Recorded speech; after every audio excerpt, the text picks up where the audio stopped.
Okay, good morning, everybody. Good morning. Good morning.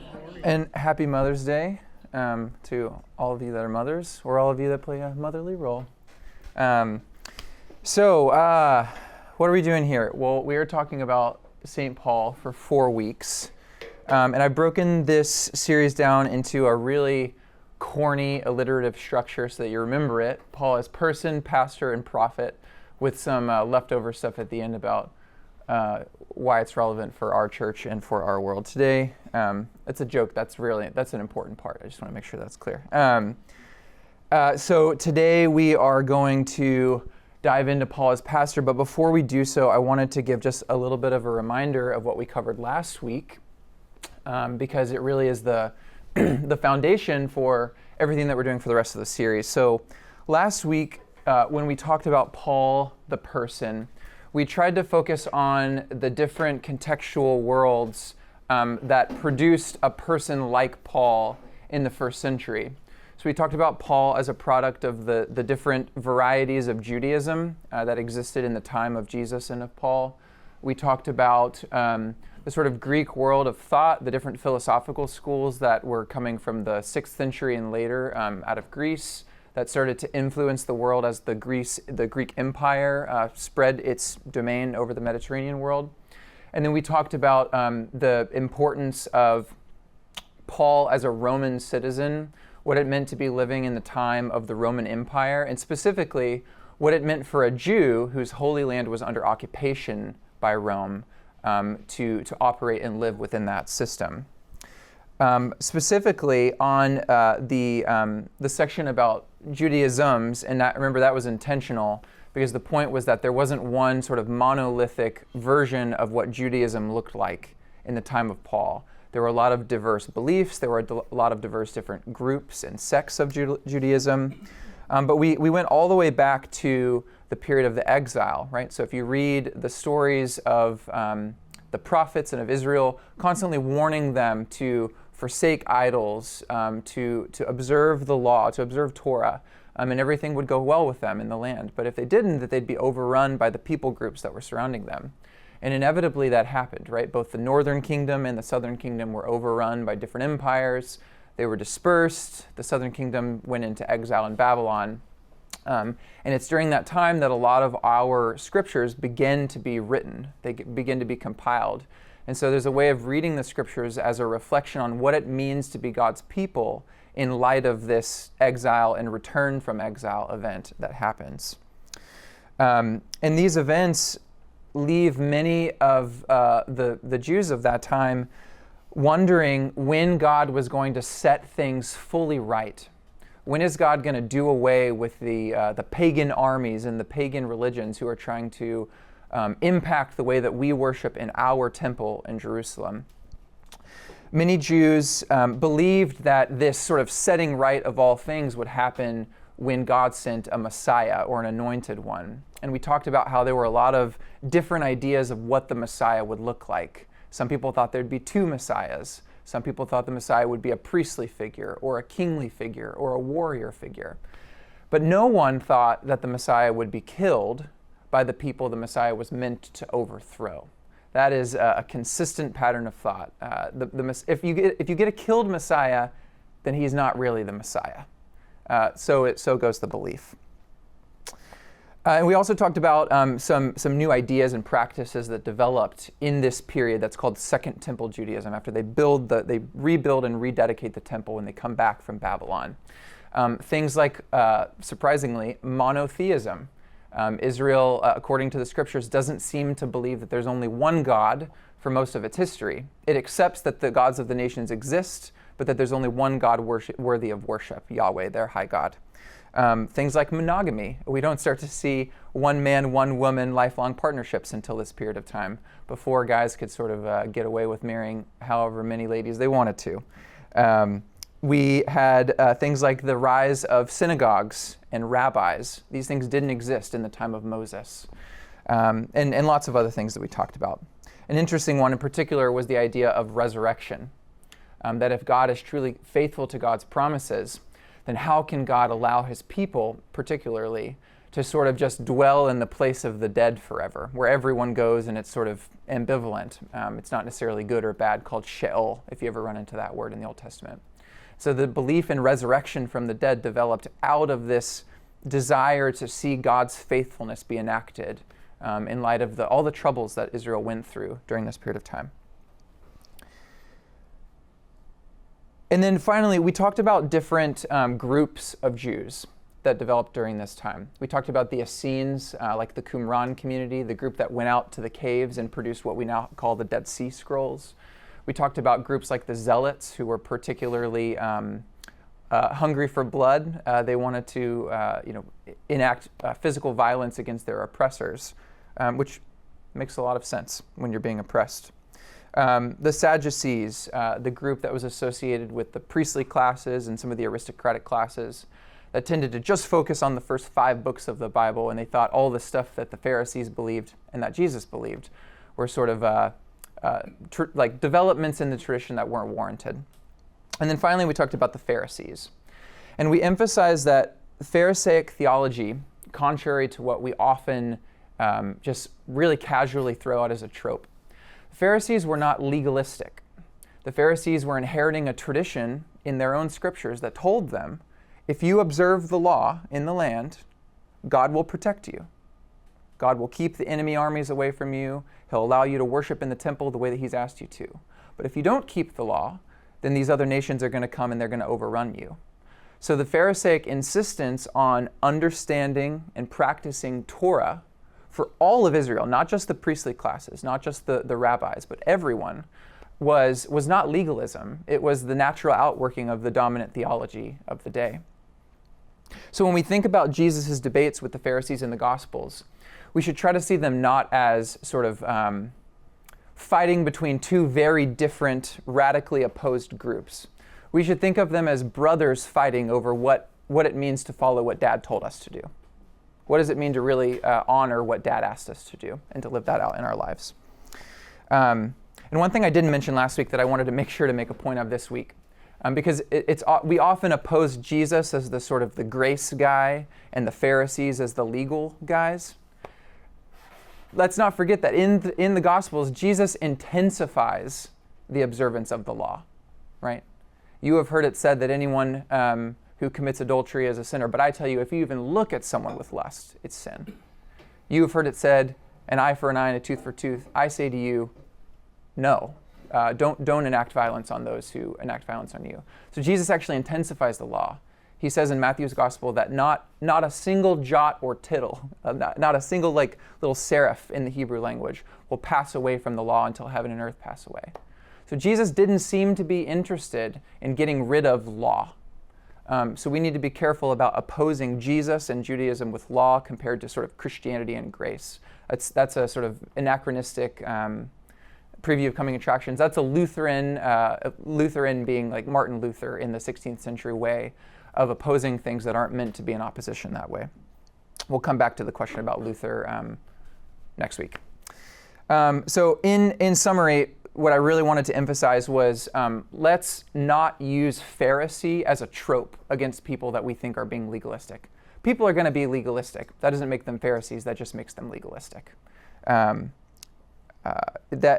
trope of talking about Judaism in Jesus' day, calling people Pharisees, has led the church to commit a lot of violence against Jews. Picking on Luther again, but one of Luther's final treatises was called On the Jews and Their Lies, where he said that it was okay to go and burn Jewish synagogues because of their sort of legalism. So let's not do that. Remember, my main rule in biblical interpretation is don't be a jerk. So that's a key way to not be a jerk, is to impose on Judaism things that weren't true about it. Quickly, on these other 2 things we talked about, in the Greek world of thought, we talked about how schools of philosophy like Platonism, or the idea that there's this sort of like heavenly ideal or sort of perfect representation that is imperfectly manifested on the earth. We talked about Stoicism, the idea that sort of living according to a set of often strict virtue ethics is like the point of life. And so other things, money, sex, power, etc., are often distractions from that. These different schools of thought influenced Judaism in the time leading up to Paul, and we see hints of these schools of thought's influence on him in his letters over and over again. And then finally, with respect to the Roman Empire, and I really want to drive this point home because I think it's important to realize this. The Roman Empire in the time of Jesus and Paul had a habit of going and conquering a territory, conquering a people or an ethnic group, ethne, a nation, the Gentiles. And then they would bring back some captives from these groups, and they would parade them through either Rome or one of the Roman colonies that already existed. And they called that thing good news. They called that gospel. Peace through strength, or salvation through peace. And in this system, Caesar himself was thought of as a god or son of God and was called the Lord, right? So when Paul writes a letter to Rome, and in the very beginning of it, he declares that the good news or the gospel is that this guy named Jesus, this crucified Jew, is the Son of God and our Lord. He knows what he's doing. He knows very well that some people in the city that he's writing this letter to would hear those terms and think of Caesar, not Jesus. So it's an important thing to realize this sort of some little subtle subversion of the empire that's going on in Paul's letters. Yeah, John. Do we know who first sort of coined the use of good news, evangelion, as like we're going to take this from the Romans and use it to describe what Jesus is doing? Is that Paul? Is that someone like Mark? Was it just sort of... Yeah, great question. So again, the question, if you didn't hear, is using the term good news to refer to Jesus, when did that start happening? So I will say there's a precedent in Jewish prophetic literature that's much older than the Roman Empire. So in different prophetic texts, especially in the book of Isaiah, when the exiles are longing for God to come and to restore them and to rescue them, they talk about sort of this voice coming out proclaiming the good news. So every Advent, we read from Isaiah 40 about a voice in the wilderness proclaiming, "Prepare the way of the Lord." Texts like that in other places in Isaiah will explicitly use the phrase "good news." So in those Greek Bibles that we talked about, the common Bible of Jews in the time of Jesus was the Greek translation called the Septuagint. That word would have been the same word, evangelion, good news. So there's a precedent in Jewish literature for the idea that God sort of doing a new exodus is gospel, is good news. I don't know exactly when for sure early Christians started using that phrase. What we do know from the Gospels is that Jesus uses that phrase to talk about what God is doing in and through him. So like John said at the very beginning of Mark's Gospel, it literally says the beginning of the gospel of Jesus Christ. He's in the wilderness, repent and believe in the gospel, the kingdom of God is at hand. So there's something about this God's kingdom coming on earth as it is in heaven, God setting things right, being the good news that Jesus both preaches and embodies, as going back to the very earliest of the Jesus movement in Jesus himself. Any other questions before we dive into this week? Maybe a little bit longer introduction than I intended, but... Does that make sense, right? These different worlds, the Roman world, the Greek world, the Jewish world, Paul is a product of these, right? Just in as much as any of us are a product of our American worlds, if we come from a different background, that particular world.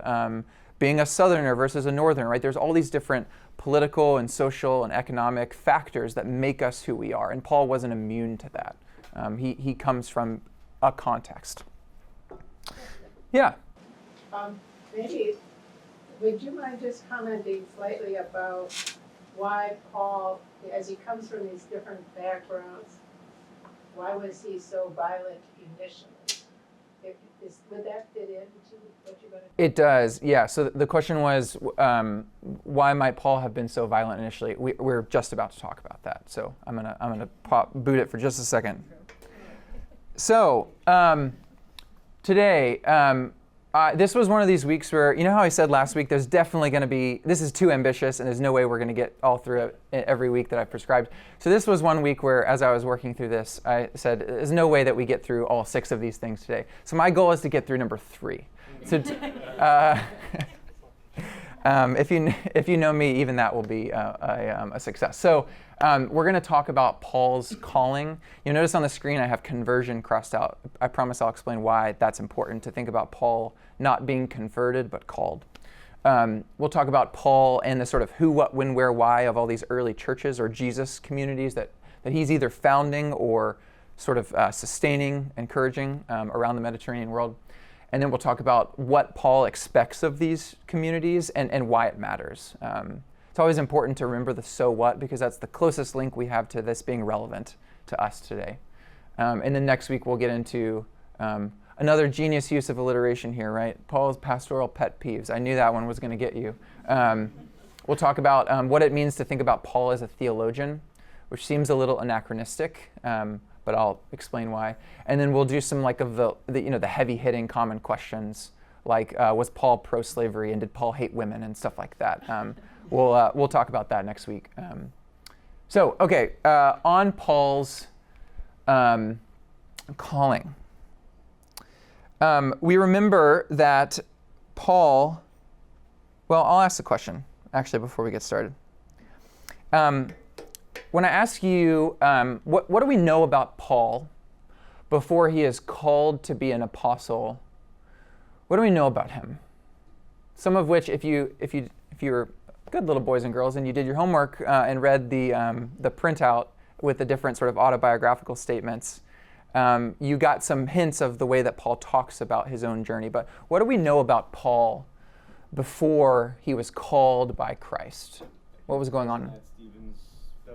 He was present at Stephen's stoning. Stephen is one of the early Jesus followers in Jerusalem. He has this epic speech in Acts chapter 6, basically telling his fellow Israelites, like, come on, y'all, you need to get on board with this. And then he gets stoned. So he's present there. And the text sort of implies that he's maybe more than just present. More than just present. Yeah. That's a good way of putting it. He's maybe in charge. He's got something to say about what's happening there. Mm-hmm. What else? What do we know about Paul? He was a Pharisee. And Rose, I don't remember if you were here last week or not, but we're jumping ahead a little bit, but Paul, after his calling by Christ to be an apostle, does he continue to be a Pharisee or does he stop being a Pharisee? He continues to be a Pharisee. So we're going to talk about this a lot today. Like, what does it mean for someone to continue to be a Pharisee but to go on board with this very new movement, the Jesus movement? What else? He's a citizen of Rome. Yeah. Great. What else? Full of zeal. Full of zeal. And what might we mean by that? That he feels that he should take action to bring people in line to a certain ideology. Yeah. And there's a physical reaction to it. Yeah. So it's okay to use your body to make other people do stuff you want them to do, maybe. So he's a zealot of some sort, whether he's formally affiliated with the group called the Zealots or not. Like one of the 12 apostles is called Simon the Zealot.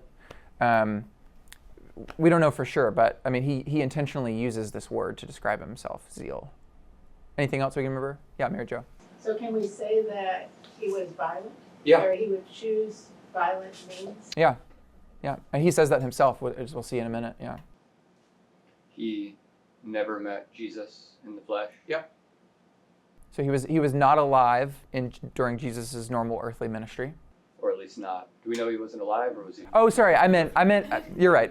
He was not present, insofar as we know, during Jesus' earthly ministry pre-resurrection. Yeah, Bob. Following up on it, I think that's what's fascinating is that he's actually a diaspora Jew. Yeah. He's not from Israel. Yeah.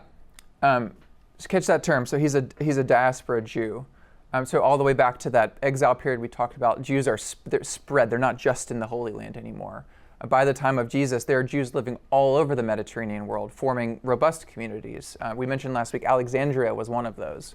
So someone like Philo, who's writing in the first century, comes from that world.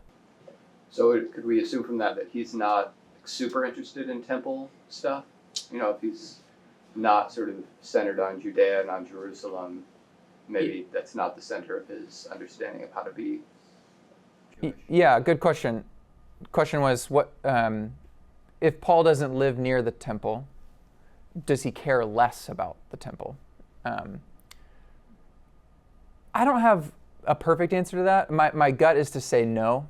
I don't think that. I think for all the varieties of Judaism, even the Essenes group, who fled because they disliked the temple establishment, they didn't seem so interested in saying that the temple, like the temple itself. This is to the best of my recollection.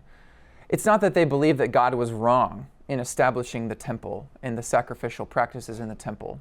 It's that he sort of didn't like the priests going on. So think of it as like analogous to like, I like that we have a president and a Congress, but I just really don't like the people that are there right now. That it's maybe more analogous to that. Yeah. Do we know where he was when Jesus was active in ministry? Do we know where Paul was? We have some hints. So Paul himself, in his letters, doesn't really tell us a whole lot of what happened before his calling. In the book of Acts, though, we get some speeches or some things that he says about himself, where he tells us that he was being trained under the law. There's a sort of famous teacher named Gamaliel that he had learned under, but that he would have sort of straddled two worlds. He would have straddled the sort of Greek pagan world. He's from Tarsus, right, which is a city outside of the Holy Land, but then also would have had some sort of training in rabbinic law, like in understanding Torah, perhaps in Jerusalem. So he, again, just like he straddles the Greek and the Roman and the Jewish worlds, physically he also lives and moves in different spaces over the course of his life. So that's really good. So I think we covered most of what I was hoping that we would talk about. And then, can anyone give me, sort of at the best of your ability, a summary of what happens to Paul that changes everything for him? Yeah. He gets struck by lightning. Okay. Yeah. Say more. Then he's blind. Which is not an unusual effect from having been struck by lightning. And if you're on your high horse, you're probably the tallest thing around. So anyway, I just had that idea about lightning because it seems to fit. Okay.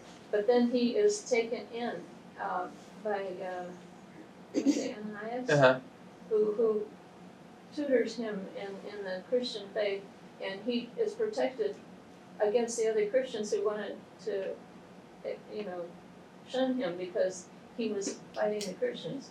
So he's got this problem, and then I think it takes 2 or 3 years before he gets really active in the ministry. Yeah. So, okay. Yes. Is he literally struck by lightning? I don't know. John, for the camera, John is shaking his head. Yes. The text doesn't say exactly what happens. What it tells us is that there is a bright light and a voice from heaven who asks him, "Why are you persecuting me?" And he says, "Well, who are you?" Random voice from the sky. And random voice from the sky proceeds to reveal that it's Jesus, the one that you're persecuting. This is in Acts chapter 9. He also he recounts more or less the same story in Acts 22 and 26.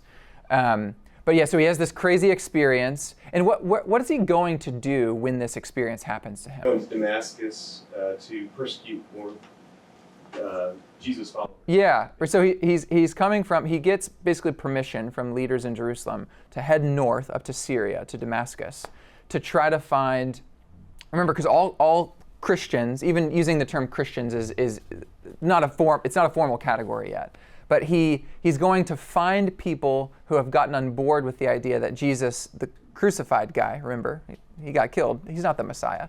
He's going to find Jews who believe that this guy is the Messiah and sort of round them up and try them for blasphemy, essentially, in like the religious courts.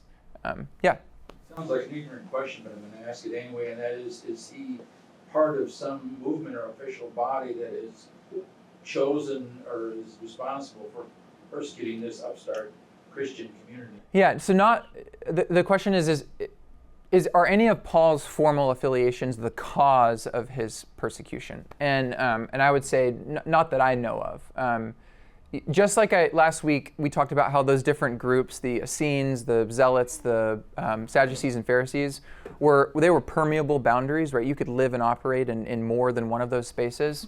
It's perhaps Paul's affiliation both with Pharisaism and with a Zealot movement, perhaps, that helps violence against blasphemers make sense to him. But not as far as I know, there's not a formal sort of charter of any of the groups that he's in that says go and like persecute these people. But that's a good question, not an ignorant question at all. Yeah. So do we assume there were other zealots out there persecuting? We always think it was the Roman Empire wanted to suppress them, but maybe it was. Yeah. Well, I mean, just think about like in the analogy of a family, right? Imagine if like, your crazy Uncle Steve starts believing something that you think is just bonkers and living his life in a kind of different way, professing belief in things that you think is just like insane.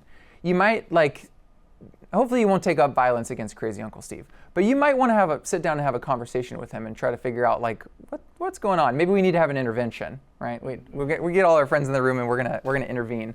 I think that's more of the way we should think about it, right? It's like a family intervening for some people who have maybe gone off the deep end.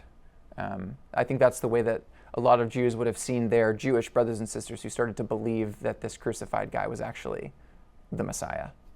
Yeah. So then when do the Romans get involved? Because they do get involved, right? The Romans get involved. Or rather, the state, whatever. Yeah. So I'll say two quick things because I don't want to camp out here too long. A lot of Christians have this idea that there was a sort of unbroken line of persecution by the Roman Empire of early Christians, starting from basically the moment someone said, Jesus is Lord, all the way till like the collapse of the Roman Empire. That is not true. There are persecutions, there are intense persecutions. They tend to be scattered and sort of episodic rather than a consistent break. So there are like serious ones, right? There's a persecution in the 60s, there's a persecution in the 90s, there's persecutions in the 2nd century, but there isn't this sort of like unbroken chain of, but it did happen, right? And it did form early Christian communities. In fact, the idea of sort of the Roman Empire and persecution of Christians is probably the best way to read the book of Revelation and all its like weird symbols and sort of eschatology. They're probably sort of like coded ways that Rome won't understand to say, Rome is evil, stand strong, Jesus will deliver you. Probably the best way to think about that. Okay, so let's dive into one of the texts that's on your page and think about Paul in his own words. What did he think happened? What was happening to him? And John will pass out a few. If you want one, feel free to raise your hand. But the text I'll focus on is on the screen here. So in Paul's letter to the Galatians, he says, "You have heard, no doubt, of my earlier life in Judaism." This doesn't mean I used to be a Jew and now I'm not. It means the form of Judaism that I used to practice. "I was violently persecuting the church of God and was trying to destroy it.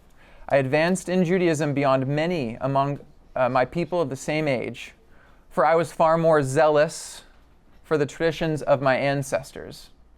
But God, who had set me apart before I was born and called me through his grace, was pleased to reveal his Son to me," should say in me, "reveal his Son in me so that I might proclaim him among the Gentiles." So we really got all the stuff that you all brought out, right, at the question about what we know about Paul, right? So he's a big deal in his Jewish circles. His understanding of what God wants leads him to persecute the church, and that he's not some sort of casual, he's no Christmas and Easter Jew. He is active and involved. But that God has this different plan for him, and that it exists all the way before he was born. And God calls him and reveals his Son, reveals Christ in him, so that he might proclaim him among the Gentiles. This last bit in particular, "so that I might proclaim him among the Gentiles," is going to be really important for the next 10 minutes of what we talk about.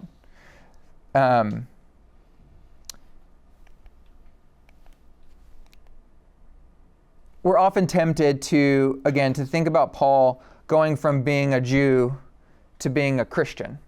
Right? He was this, and now he's this. But that is, it's an anachronistic accident to think about the term sort of Christian applying to most of the earliest followers of Jesus.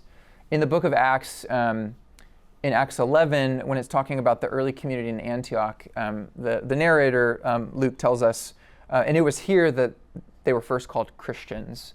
But for the most part, we don't see Paul using the term Christian to describe himself. You won't find that term in Paul's letters. So Paul is a Jew, right? And he doesn't stop being a Jew. And I think this emphasis on the idea of conversion or calling is really important. And I'll make it personal. So I did not grow up in the Catholic Church. I grew up in the Churches of Christ, had a 3-year stint in the Anglican Church. The normal way that most Catholics talk about people who went from not being Catholic to being Catholic is conversion, right? I'm a convert. When did you convert to the Catholic Church? I have never liked using that term for myself. I understand why other people use it. And if you ever say like, oh, Justin's a convert, I'm not going to come and, sweep the leg or something like that. But to me, and I think in our language, convert usually implies that you go from something that's very wrong to something that's very right. And clearly that's not the way Paul thought about what happened to him. He didn't think that being a Jew was wrong, that being a Pharisee was wrong. He thought that his understanding of what it meant for God to be faithful to his promises was wrong and had to be updated. So for someone like me, I think of that in a similar way. Like I don't think of where I came from as wrong. I think of it as a stepstone to where I got now. And I think the church sort of calls us to think about it that way too. So Catholics should already have language for this concept of being called to something without being like converted away from something wherein that old thing is a bad thing. Another text, Philippians 3. Again, this is also on your sheet. Thinking about Paul and sort of how he sees himself before. He says, if anyone else has reason to be confident in the flesh, I have more. Circumcised on the... Paul is he's not bashful. I have more. Circumcised on the 8th day, a member of the people of Israel, of the tribe of Benjamin. Remember, Benjamin is one of the 2 southern tribes, Benjamin and Judah, that make up the southern kingdom. A Hebrew born of Hebrews, as to the law a Pharisee, as to zeal a persecutor of the church, as to righteousness under the law, blameless. Gosh, who's this guy think he is? This is also a category that confounds us because we are sort of, we're taught to have this introspective conscience that sort of is always like afraid of how evil and naughty we are, and we just like, Paul clearly does not think that about himself, right? He does not think that what he was doing before meant that he was unrighteous, right? He thought he was being the most righteous, and he's happy to tell you that. So it's a relatively, this is something that that Luther brought into the church's conscience in a particular way. The idea that we just are sort of standing before God, quaking in fear because God kind of hates us, and it's through Christ that God reveals that He loves us. But apart from that, it's all a wash, and you might as well just burn in hell forever. That's probably a little bit of an unfair caricature, but that language, that sort of fear of God as the righteous judge that just wants to imprison us forever and torture us in hell, is not the framework that Jesus and Paul are operating in. There's no real evidence that sort of constant guilty conscience is the way that they were thinking about things. Anyway, again, it's helpful, I think, to see that Paul doesn't say that these categories are wrong. He doesn't renounce these categories. He claims them as his own. He just has a new framework for thinking about them. Hence the reason that we talk about him being called, not converted. Is that checking out? Is that making sense? Justin, I think that's huge. Yeah. I mean, it's I don't know, it's almost like we need to just sit and absorb it. Yeah. What you just said. I mean, because like you said, from cradle Catholics, there is this presence of judgment and guilt and what have you, and you're introducing us to a perspective that says, no, it's evolution, and that's, I just think of some family members who have left the Catholic Church, they haven't really left. We think of them as leaving, but, there's a Sure, yeah. So thank you. Yeah, no, and I love the way you said that. It's like it's the church itself that insists on everyone who is baptized is in some sense Catholic, right? Lowercase c Catholic. All those who are capital C Catholic, right, in communion with the Catholic Church, they don't stop being Catholic because they lapse in practice or they don't come to Mass, right? There's something formal about that identity. There's something indelible about that mark that Christ places on us in our identification with Him in baptism that doesn't just go away. But our participation in that group can vary, right? And I think that's a helpful way to, and it reflects the way we think about our brothers and sisters in the Catholic Church or in the Christian faith more broadly. Like, do we see those who are sort of out as forever, permanently out? Or do we trust that the Holy Spirit can work through those people and their circumstances to bring about the goodness of Christ through the Spirit? Yeah. I just want to add one more thing in that. I think it's important to look within. For example, Vatican II is a calling for Catholics. Yeah. So there's within the capital C Catholic, there is a constant calling. Maybe we won't use the word conversion, but there's a constant calling. Yeah. And you find folks that haven't accepted that calling who are still in the Catholic Church. Yeah. My mother was a Presbyterian, and she used to object very much that everybody who wasn't Catholic was a non-Catholic.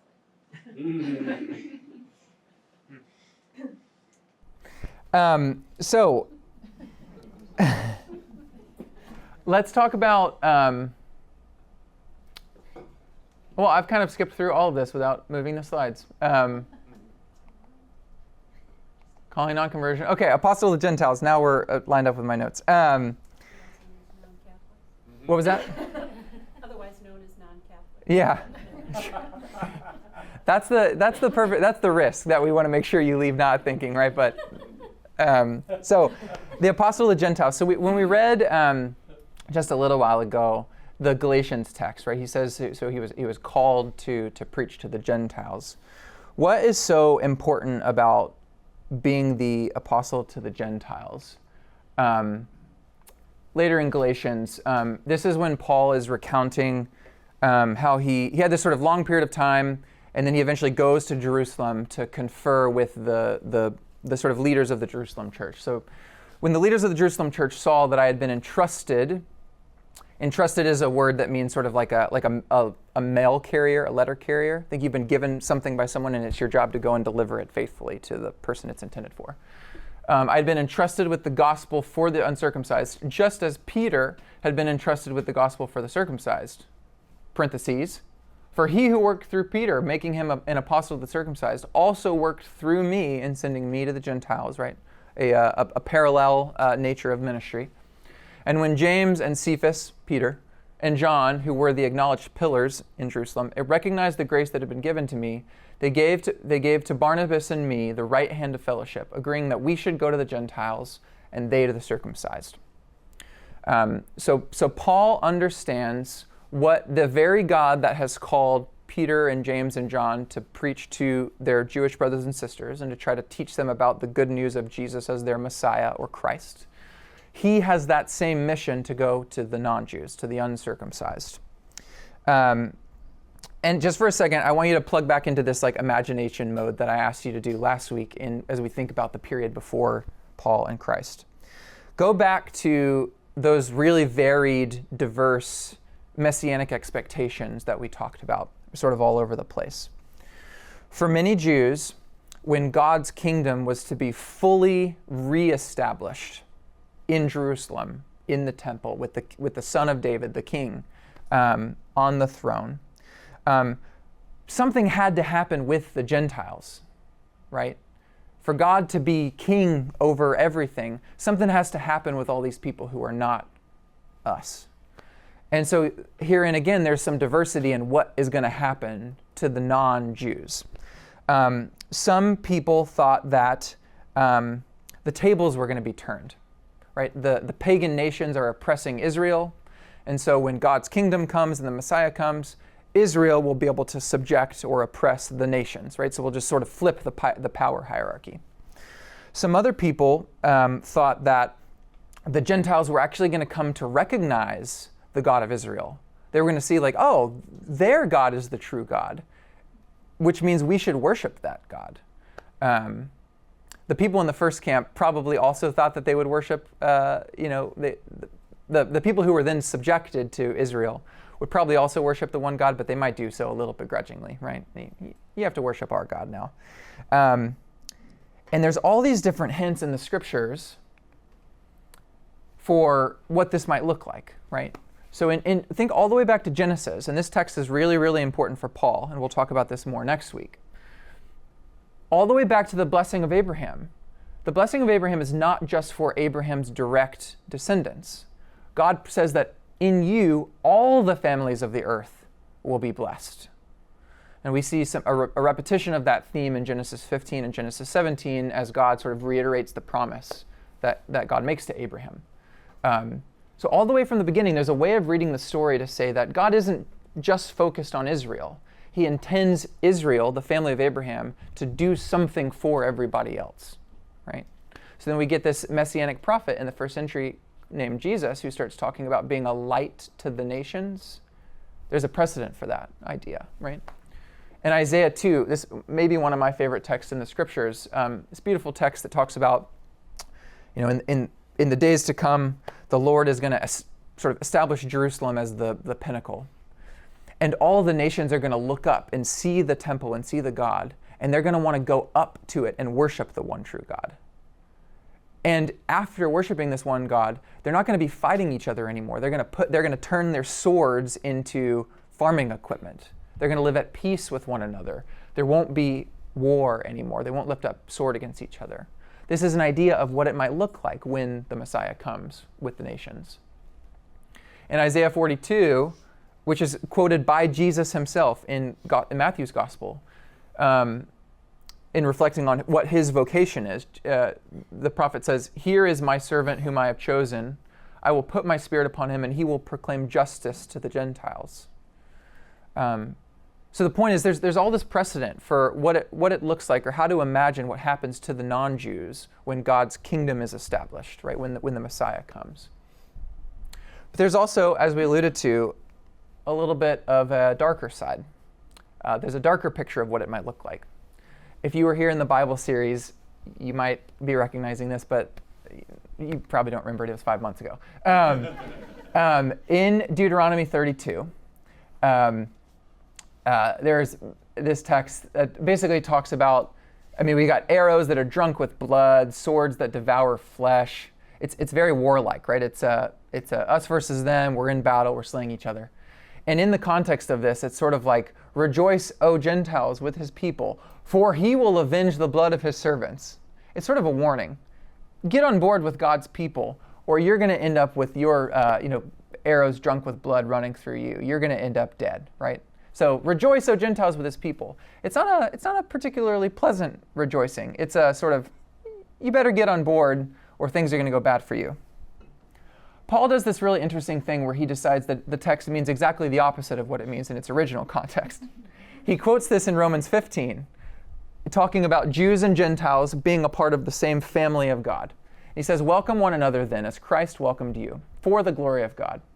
For I say that Christ became a minister of the circumcised to show God's truthfulness, faithfulness, to confirm the promises to the patriarchs, but so that the Gentiles might glorify God for his mercy. As it is written, therefore I will praise you among the Gentiles and sing praises to your name." And again it says, "Rejoice, O Gentiles, with his people." The rejoicing of the Gentiles here looks a little different than it does there, right? It's rejoicing under fear of murder versus rejoicing because you have been included in a family that didn't belong to you previously. It's the same text, right? So as we start to get into next week and we think about Paul's scriptural imagination, right? If anything is converted, it's Paul's imagination. There's a book by a scholar, retired now at Duke, named Richard Hayes, who's amazing, called Conversion of the Imagination, Paul as Interpreter of Israel's Scriptures. And the point is, when God shows up in this very unexpected way, when God shows up as a crucified and risen Messiah, we can't think about our story the same way anymore, right? When God allows himself to be killed rather than to kill, we can't think about these texts the same way anymore. There must be something else going on. So Paul, I would say, he probably thinks he's found the true meaning in this original text, right? The rejoicing is going to be a joyous one at inclusion rather than a fear of exclusion.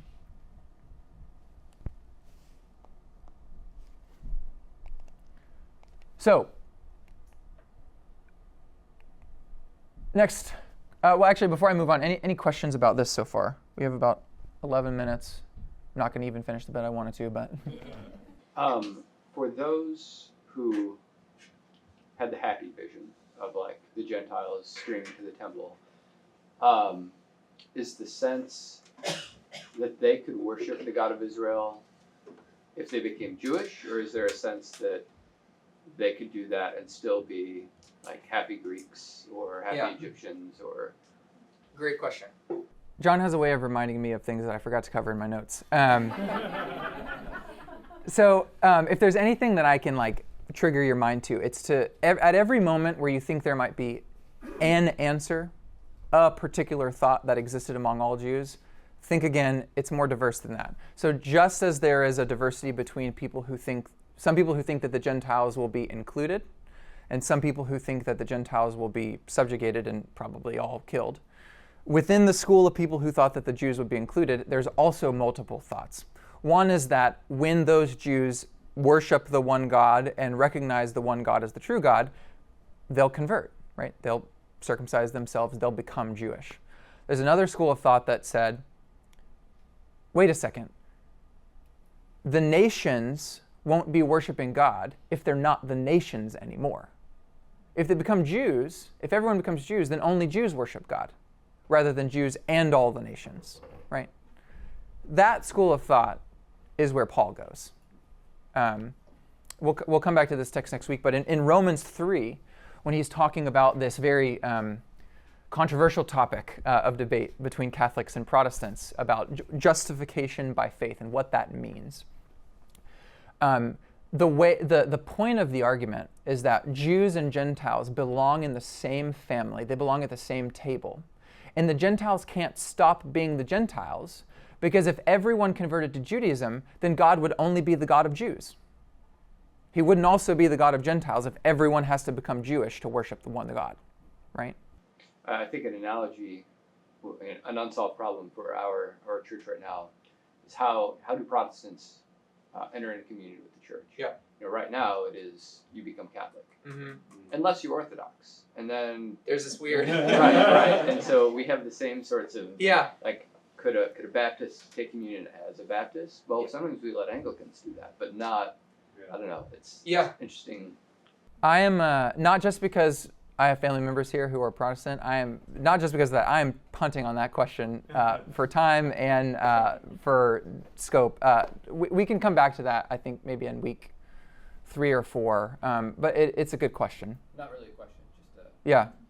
an observation. It plagues me all the time. And if we read Paul in Romans 9 to 11, the way he thinks about the Jews who haven't gotten on board with Jesus as Messiah, he says that it sort of pains him to his soul. He wishes he could take the place of his fellow kinsmen, his brothers and sisters in Judaism that haven't gotten on board with the Jesus movement.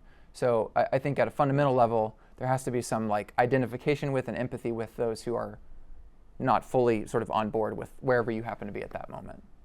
Yeah. Is there other examples during this time of Jews actually trying to be evangelical, like getting other Gentiles to convert to Judaism, or is it like a new thing? Great question. So question is, are Jews doing evangelism of any sort in this time? And the answer is kind of. They're not a lot, but kind of. There are little pockets of sort of, in the diaspora, there are pockets of sort of evangelistic efforts, but it's not at all what like the early church looks like, where it's like we believe we have a commission to go and evangelize the whole world.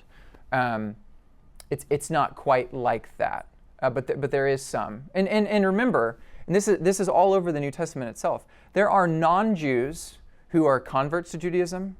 There are non-Jews that are called God-fearers, like Cornelius in Acts 10, who are worshiping in the temple. They're not permitted to go sort of all the way in to where Jews are, but they're offering sacrifices. They've aligned themselves to the God of Israel. So again, the categories of who's in and who's out don't work. Right? There's all these levels of gradation of how much you're participating in the people of God. But that's a great question. Quickly on, this is really just the sort of who, what, when, where, why. This is the type of stuff I'm sure everyone has heard a lot of times, either in homilies briefly, or in, if you went to Catholic school, if you were in like a Bible, class about this or something. So I'll go quickly through this. So when Paul starts doing these missionary journeys, right? He starts going all over the Mediterranean world and forming and sustaining these little communities. When does this happen? Well, as we've already alluded to, there's like there's a gap in time between when Paul is called on the road to Damascus and when he starts actually going and being a missionary of sorts. But generally speaking, mid-30s to mid-60s is when he's traveling all around and forming these little communities. And where is he going? I forgot to put a map in here. He spends some time in the east, so like Jerusalem, Syria, Antioch. So think like Holy Land and north, and that sort of stretch that would go into modern day like Lebanon and Syria. So he spends some time there. He goes to present day Greece, so Macedonia and Achaia. So think of churches like Thessalonica, Corinth, etc. He goes to those places in Greece. He spends a lot of time in Asia Minor, Turkey. He plants a ton of churches in Turkey. So like the Galatians are a combination of churches either in the north part of Turkey or the southern part of Turkey, depending on what scholar you ask. And then ultimately he ends up in the west. He ends up in Rome under house arrest. And he, according to the letter to the Romans, he intends to go to Spain. And the tradition is varied on whether he actually made it there or not. So he wanted to go to the ends of the earth. And what is the end of the earth for a first century Mediterranean man? It's Spain, right? There's no understanding. There's knowledge that there's North America, South America. What's that? We don't know that for a long time. So the ends of the earth are sort of as far east as the Eastern world and Persia, and as far west as Spain. Who does he travel with? You've already heard a bunch of these names: Barnabas, Silas, Timothy, John Mark.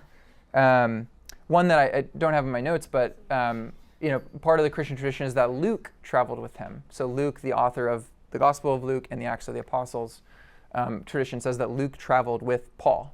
And so as he's reflecting things that Paul said or believed in the book of Acts, he's doing so with some level of firsthand experience. He starts writing letters maybe as early as the late 40s, maybe early 50s, and he writes letters sort of, until maybe a few years or so before his death. So there's a decade or so, maybe a decade and a half, where he's writing letters to these churches that he's either founded or, like in the church in Rome, he didn't found the church, but he's writing to encourage them, to sustain them, and he hopes and intends to go and visit them. Ultimately, he does make it there.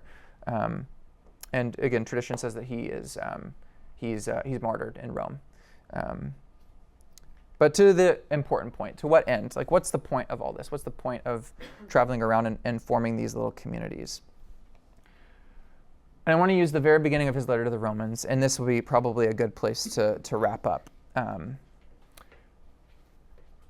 Paul, addressing himself in the first person, or in the third person, a servant of Jesus Christ, called to be an apostle, set apart for the gospel of God, the good news of God, which he promised beforehand through his prophets in the Holy Scriptures, the gospel concerning his Son, who was descended from David according to the flesh, and was declared to be the Son of God with power, according to the Spirit of holiness by resurrection from the dead.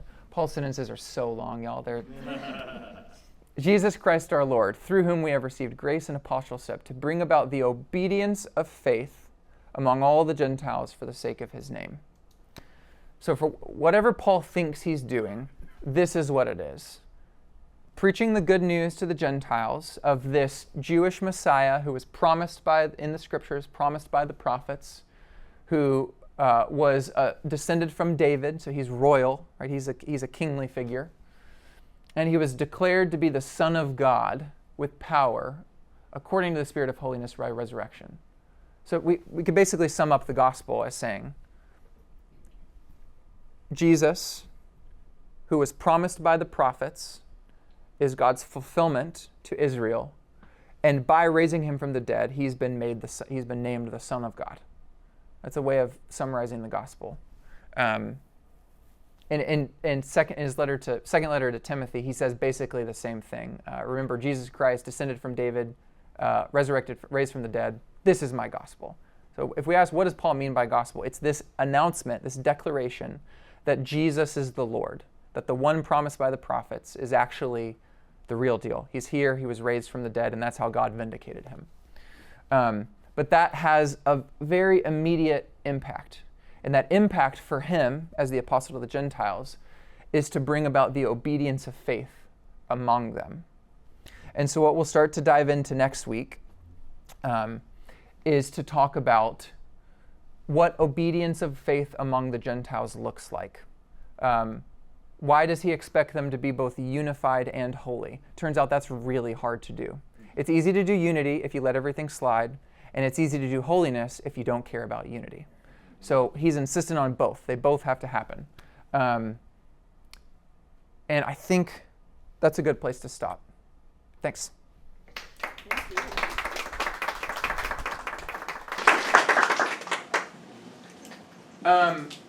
If you are interested in some homework, and you have some time, read through 1 Corinthians this week. 1 Corinthians is this really interesting blend of Paul speaking for God, speaking for himself, quoting the scriptures and engaging with them creatively, dealing with divisions among the different people groups and who they claim their leaders are. It's kind of a microcosm of all the stuff that Paul deals with all the time. So if you have a chance, read 1 Corinthians. I think it'll make next week make a lot more sense. Happy Mother's Day.